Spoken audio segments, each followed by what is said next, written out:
So, why practice forgiveness? All aspects of real forgiveness. Why is it so important? Why is it so needful? Well, it's because forgiveness is God's solution to a problem he calls sin.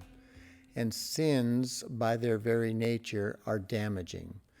Every sin, whether the ones we commit against God and others or the sins others commit against us, they damage our soul and they destroy loving relationships.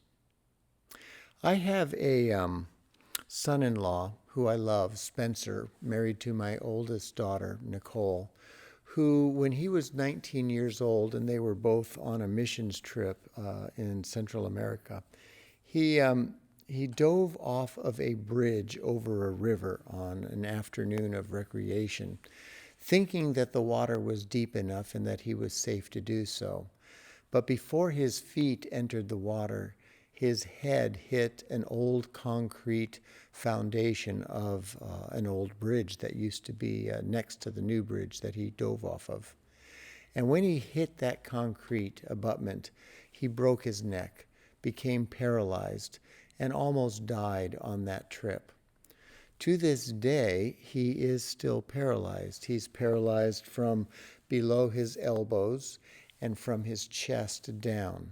He can use his elbows and his shoulders, but not his hands, his wrists, or his fingers, and nothing below his chest. And he's in a wheelchair. Now, he has all this disability not because he's a bad person, but because he has an injury.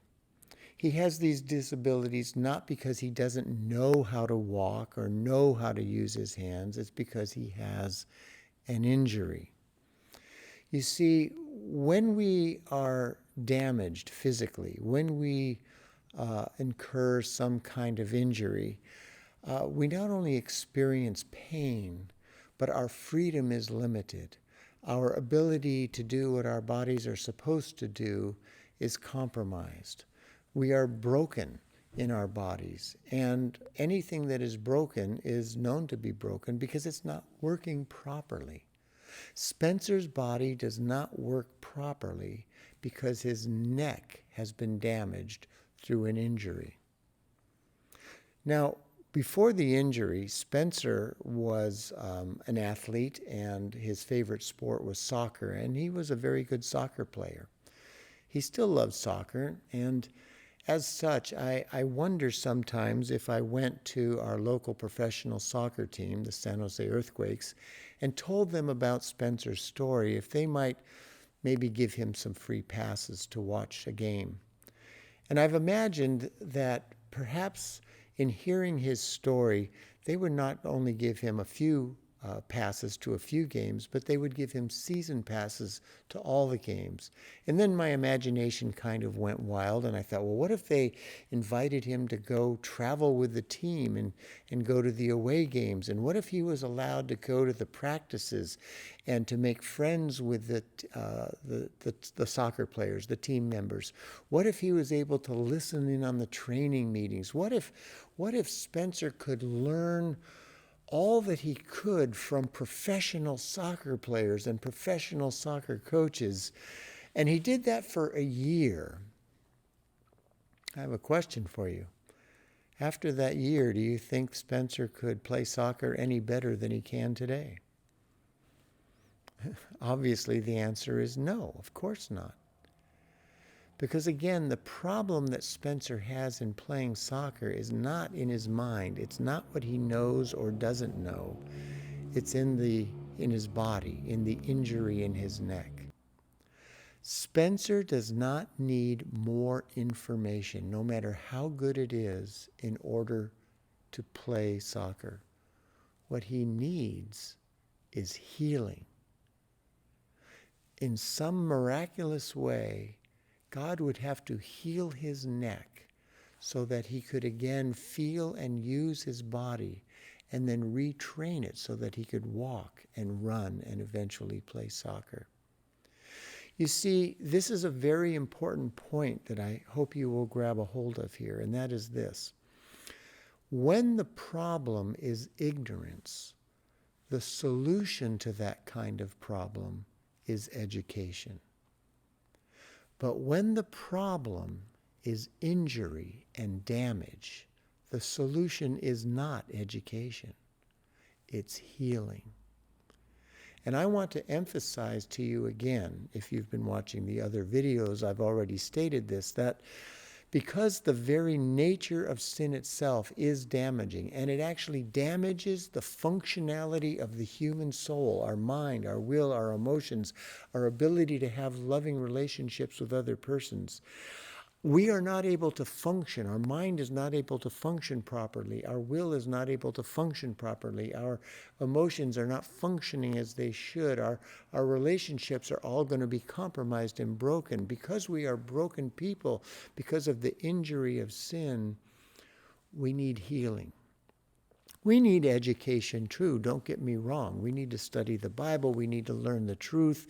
We need to grow in the truth, because the more truth that we truly know, we will be set free. But along with that, God knows that we also need to be healed, because we are not only ignorant people. We are not only people who have been brainwashed and believe lies. We are also people who have been wounded and damaged by sins, by our own sins and by the sins of others against us. And it's by practicing all aspects of real forgiveness that we give God the opportunity to heal our mind, our will, our emotions, our soul, our personness. We give him the opportunity even to restore broken relationships once he has sufficiently healed our soul. And this is why practicing forgiveness is so critically important to every human being who wants to experience life and health and loving relationships. Because it is in the practice of all aspects of God's forgiveness that he heals our soul and then can restore broken relationships. Again, when the problem is ignorance and people don't know the truth, the solution is teaching them the truth. It's education. But if the problem someone has experienced is damage and injury to their soul, education isn't simply going to fix the problem. What we need is healing. We need to be educated in the truth to practice forgiveness, but it's in the practice of forgiveness that God heals the injury.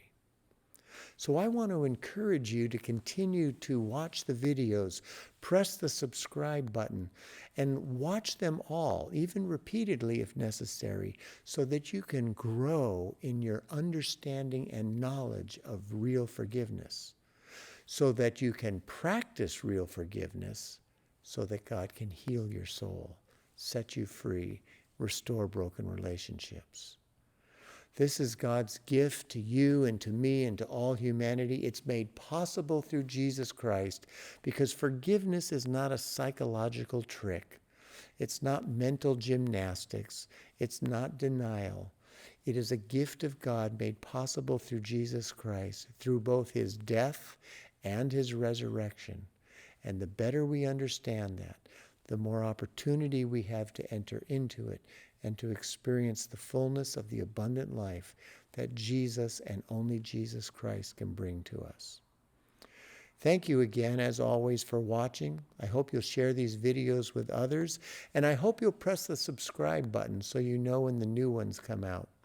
Also, go to our website, forgivenessministries.org. Check out what other resources are available to you, such as our book, What You Might Not Know About Forgiveness, and our other book, Developing a Lifestyle of Forgiveness. Both of these books can help you to grow in your understanding, your practice of forgiveness, so God can heal you and set you free. My name is Steve Deal, Director and Founder of Forgiveness Ministries. Thanks for watching. Come back soon.